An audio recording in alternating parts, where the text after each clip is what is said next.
Indie Soul Rhythms with Moochie Alfonso, bringing you the very best in indie soul.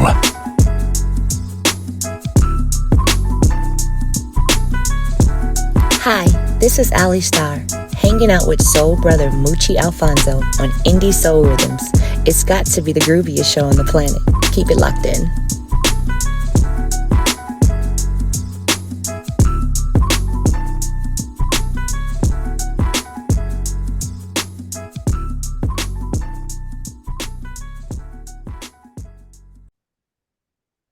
We have with us this afternoon singer-songwriter, the Alexander.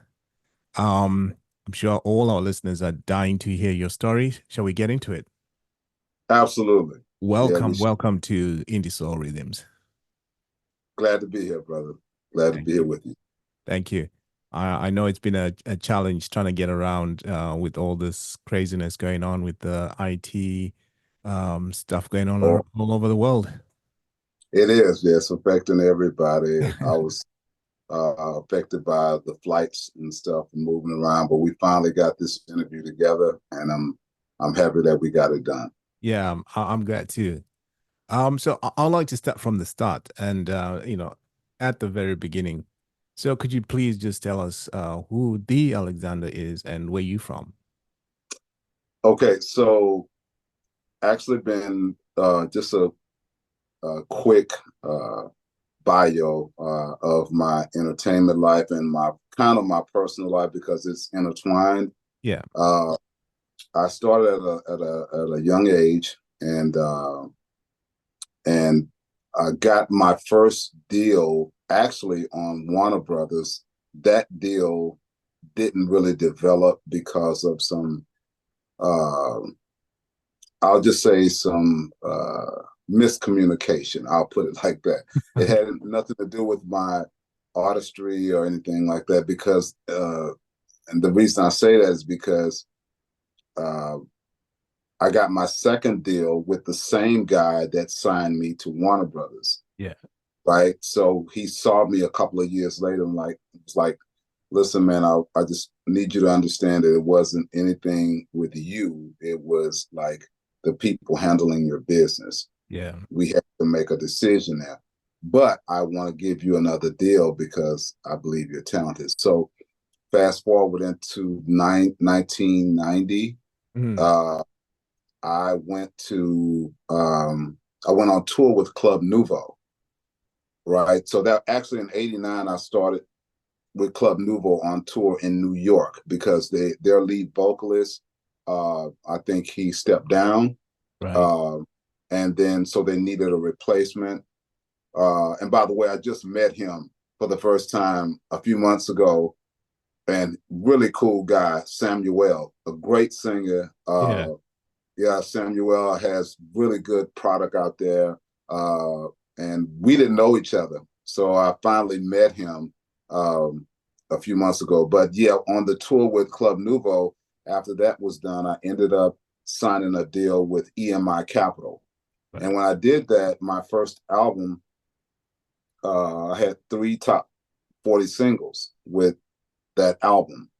But then what happened was my daughter was born, right? So, and I was newly married, and I had a stepson. She had already had a boy that right. I wanted to raise, right? So I was at a crossroads there when EMI dropped their Black division, right in the middle of my success, my momentum. I was going upward. And then I was nominated Best New Artist with Chucky Booker.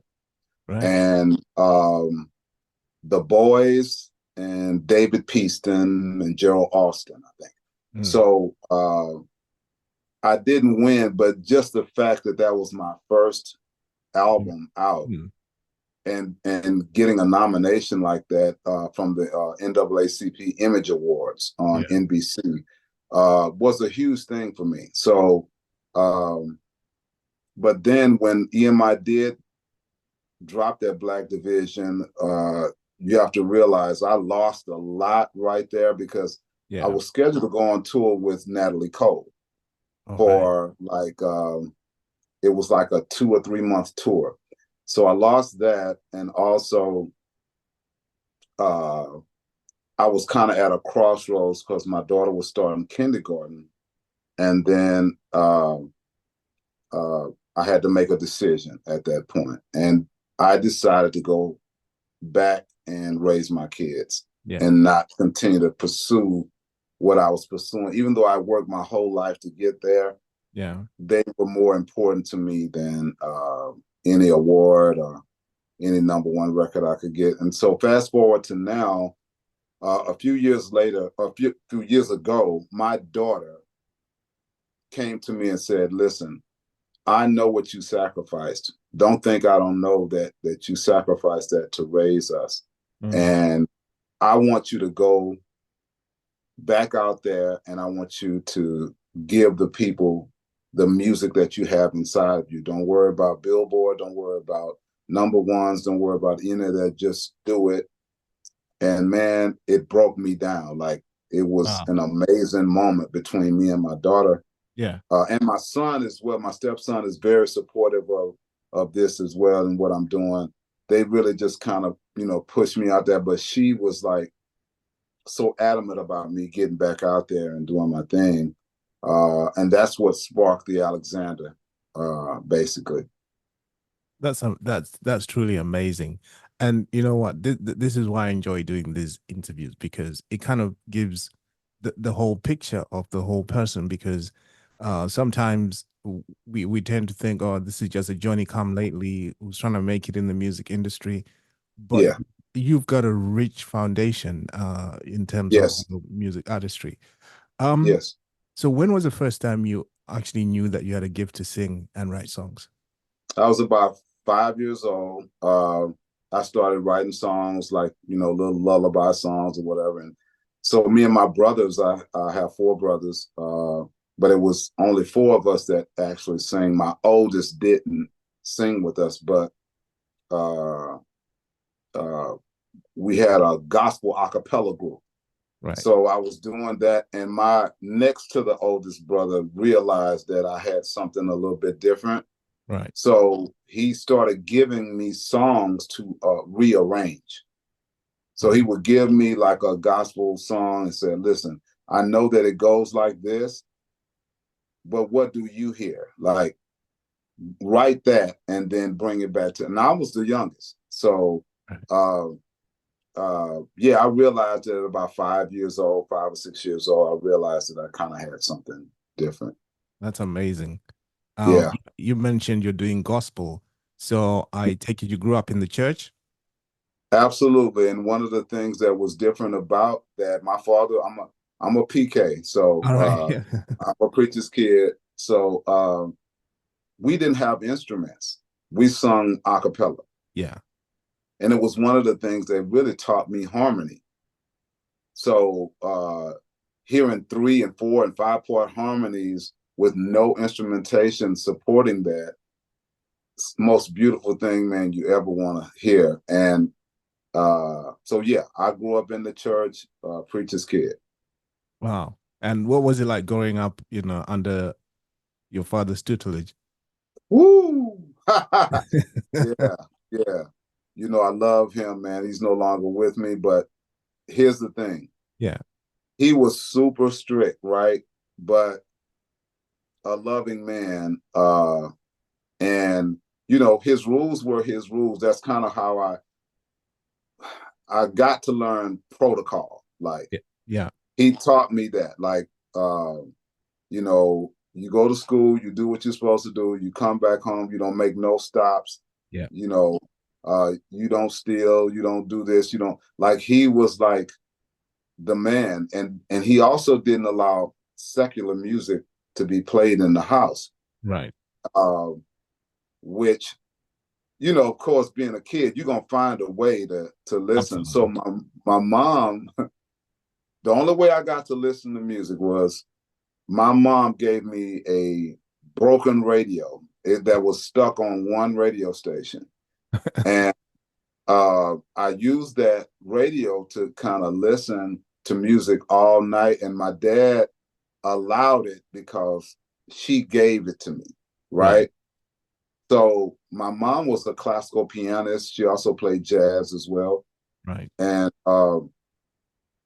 so I got that gift from her. I never had a piano lesson in my life. I just at some point in high school, around my junior, senior year, I just sat down at the piano and started playing songs I heard, and it came really easy to me. So Wow. yeah, it was fun times though. It wasn't like I had a bad childhood. I had a great childhood. I had both my parents. And in this world now, you know, that's a rare thing now. To have both parents in the home. But it was a beautiful thing growing up. Amazing. Yeah, you talked about you weren't allowed any secular music in the house. So what artist would you say impacted you the most, and why, when you were growing up? Oh, that's easy right there. Michael Jackson, of Yeah. course. And so Michael, but then all of the all of the groups like the Stylistics, Yeah. those kind of groups, you know, Dramatics, Yeah. all that kind of stuff, and James Brown. So those artists like that, like when I was growing up, Yeah. they influenced me. And then when I got in high school, Earth, Wind, and Fire took over, and Earth, Wind, and Fire and Prince, they Right. kind of took over like my attention, like for the music. Yeah, that was it. Wow, we got a shout out to all those artists. And Yeah, man, yeah. and I'd be remiss, man, if I didn't mention Stevie, because Oh so yeah. Stevie and the complexity of his music never sounded complex. But if you sat down and tried to play it, The way he plays. it's very complex, but it Yeah. sounds so beautiful. It doesn't sound complex. Yeah. Shout out Yeah, to Stevie. I know he absolutely. recently got a citizenship in Ghana. Oh, wow. Yeah. He's done a lot of work, you know, like behind the scenes, you Yeah.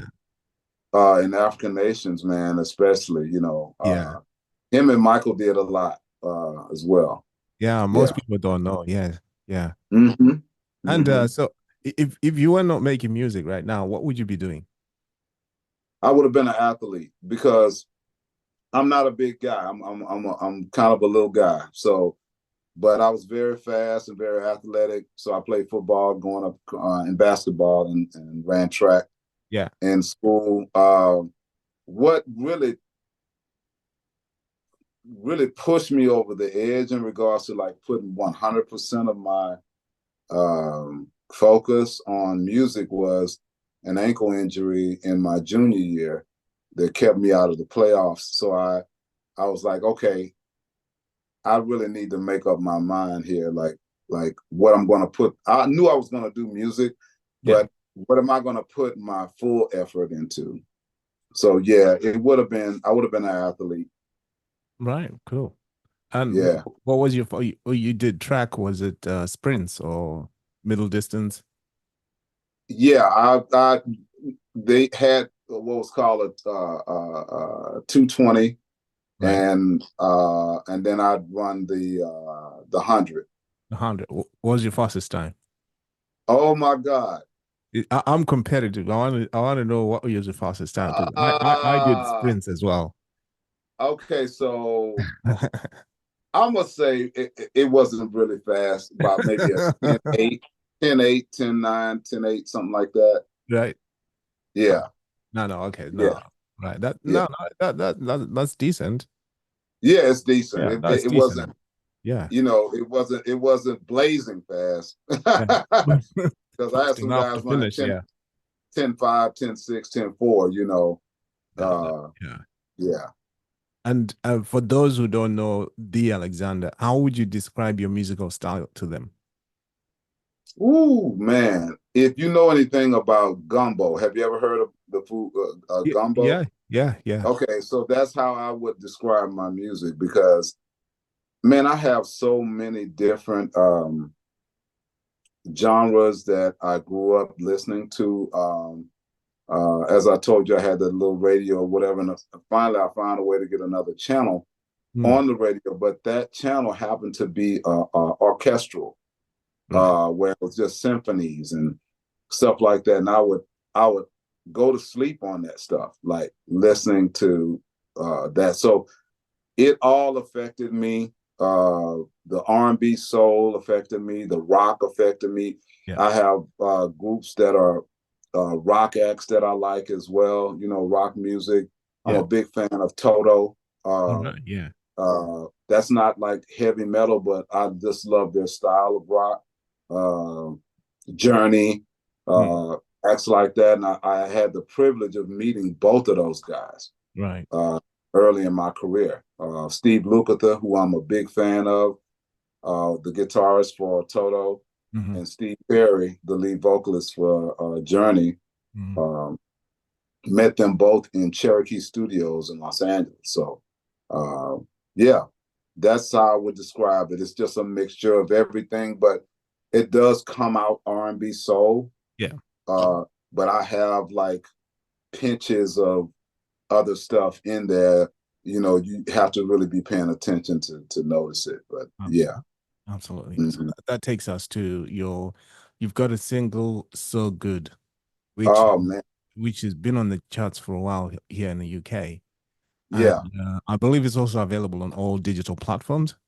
it is. Yeah. So can you talk us through what this song is about and what inspired it? Okay, so you know, this is like it's an international subject, but a lot of times we don't really write songs about the way your woman um, plots and plans to keep things interesting. Yeah. So we talk about what actually happens, but we don't talk about the leading up to, you know what I mean? Yeah. Foreplay, if you will. Yeah. So like, so I just wanted to write a song, and this song, the crazy part about it is this song came to me when I was working out, and the melody came, and then just the lyrics just started to flow like so easily. I said, okay, this is a song I know I have to put in the forefront because it just came too natural, like to me. And then I went to the piano and started working on it, and it actually came out the way that I heard it. Like, and if you talk to other writers and like that is the holy grail, if you would, or the euphoria. When you hear something and then when you start working on it, it comes out exactly the way you heard it. Like that is the greatest feeling ever. So yeah, So Good is really a dedication to women who take the time to keep things spicy, you know what I'm Yeah. saying, in a relationship. And it's just to acknowledge that. That's what it's about. Yeah. No, Yeah. I like that. I always like asking this question because at least it makes people understand what the song is about because there's so much out there. And sometimes you listen to a song and you're wondering, what is this all about? But Right. yeah, I like the message in it. Yeah. Yeah. And Yes, um indeed. I've got a couple of fun questions. Okay. What's the best compliment you've ever got musically? Musically. Yes. Wow. My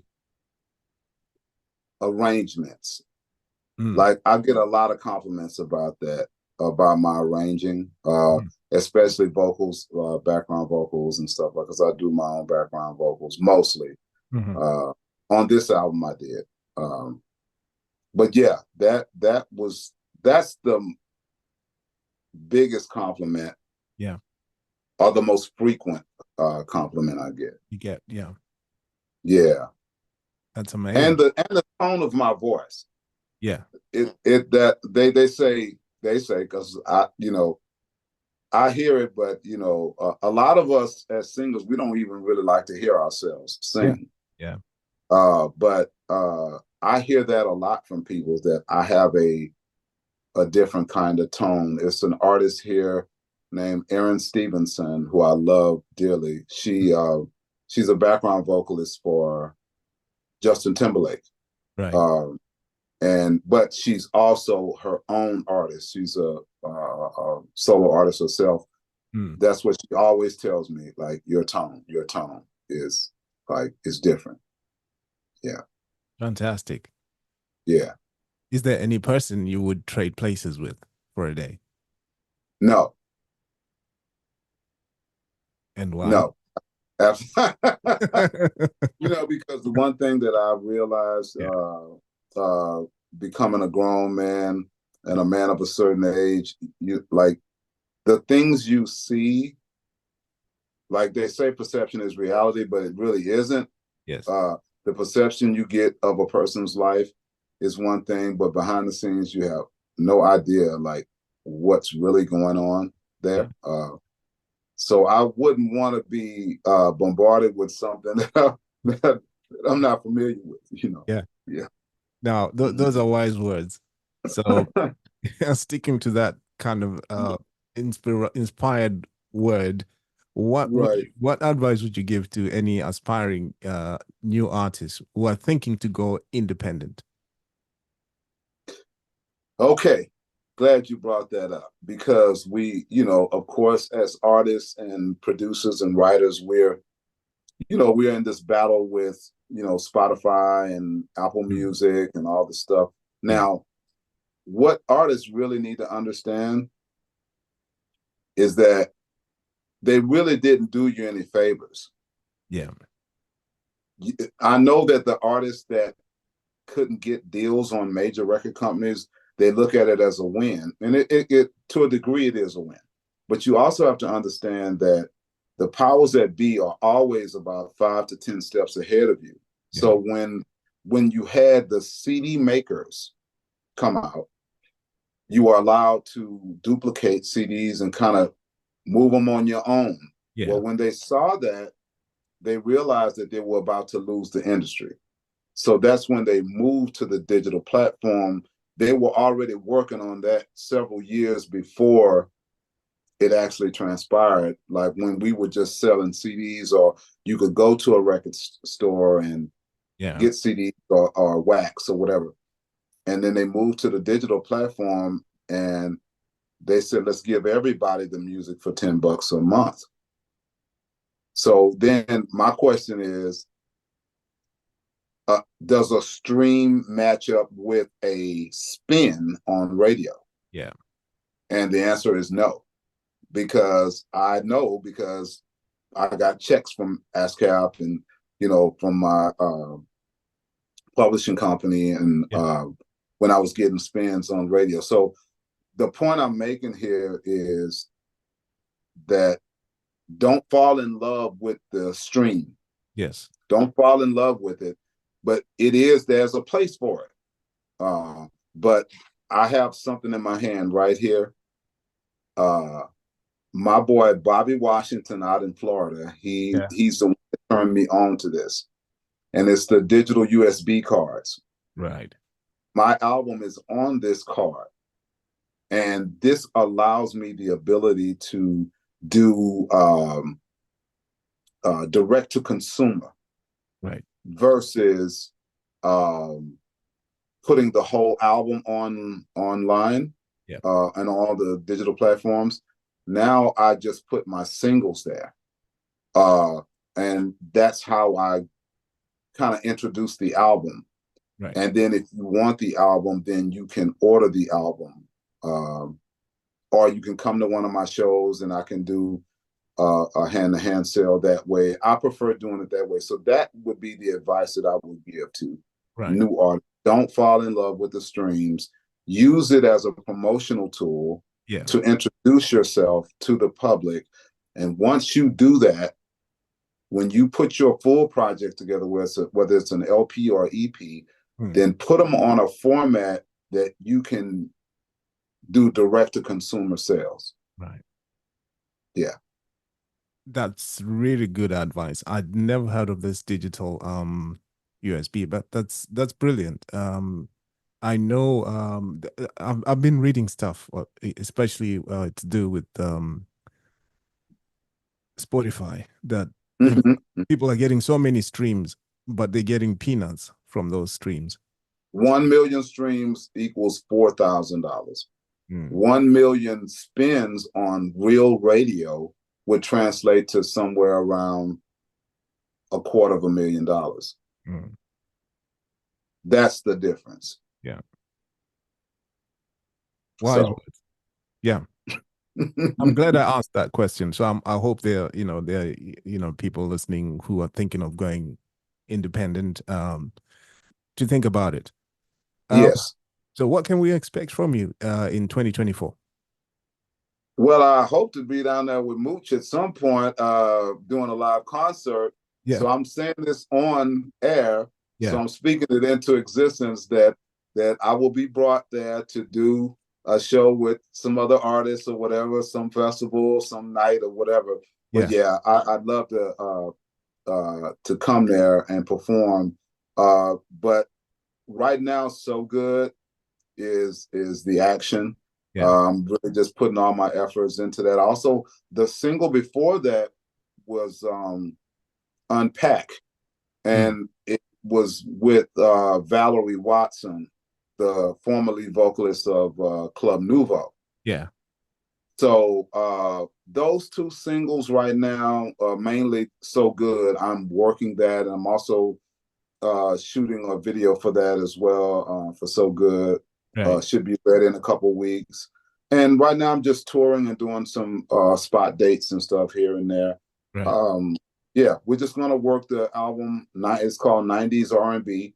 The album is called 90s R&B, and yeah, you can follow me on Instagram at the Alexandr Experience, and that's Alexandr Alxandr. That's Alexander with no E's. Take the E's out of Alexander, and you got me. Yeah. I'll The put the Alexander information Experience. on the YouTube stream as well. Beautiful, Yeah, beautiful, all the information there.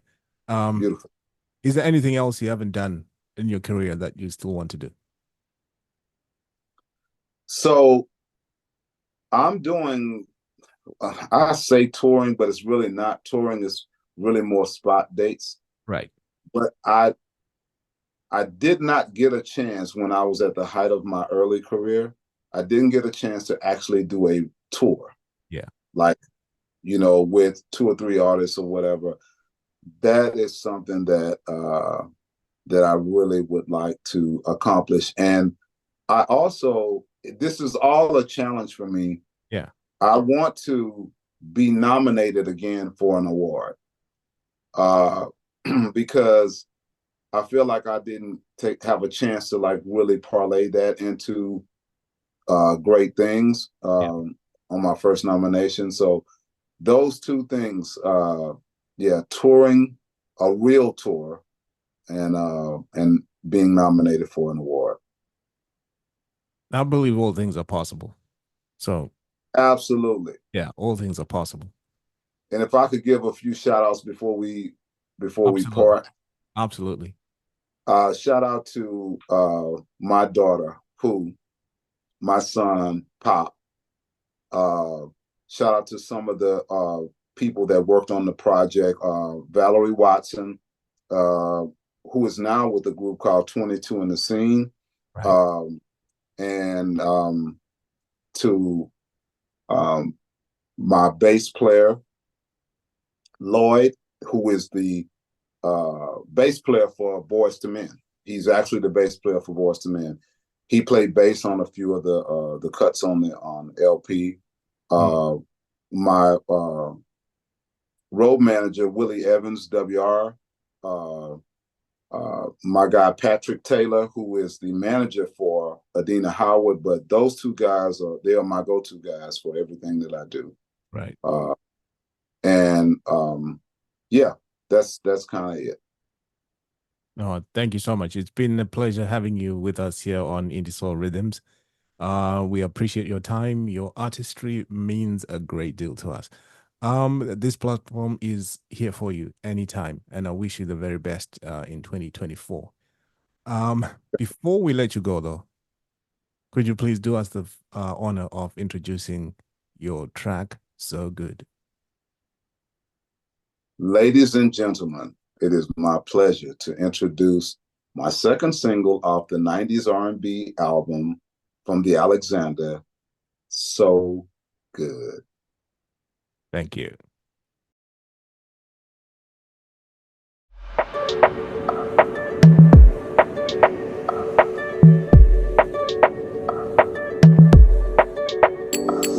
So amazing, captivating, seductively you keep me guessing what could be next.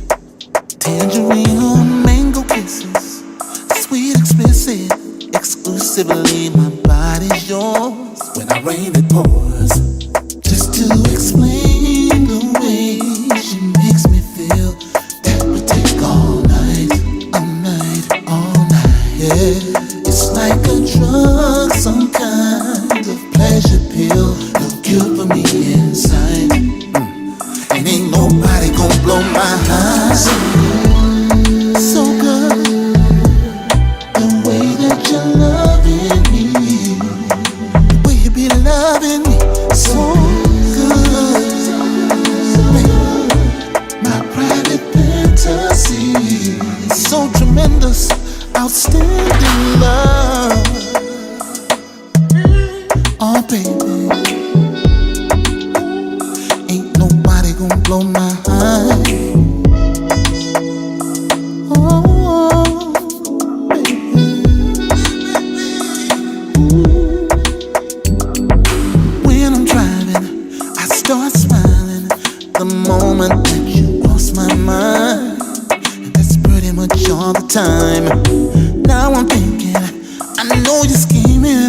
Girl, what you gonna do this time? Your loving just blows my mind. Just to explain the way she makes me feel.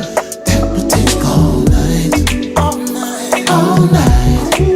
It's like a drug, some kind of pleasure pill. No cure for me inside. And ain't nobody gon' blow my heart. So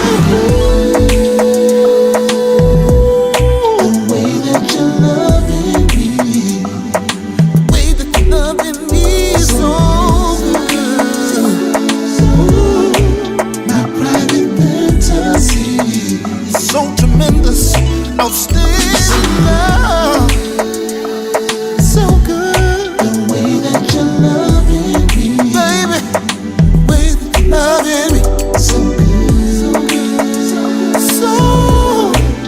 My private fantasy, so tremendous. Let's take a trip, just you and me, out on the ocean, feel the breeze. Just need your body next to me, and I'm good. Nightfall comes, let's enjoy the view. The perfect background, all eyes on you. Rock you to sleep, my baby, so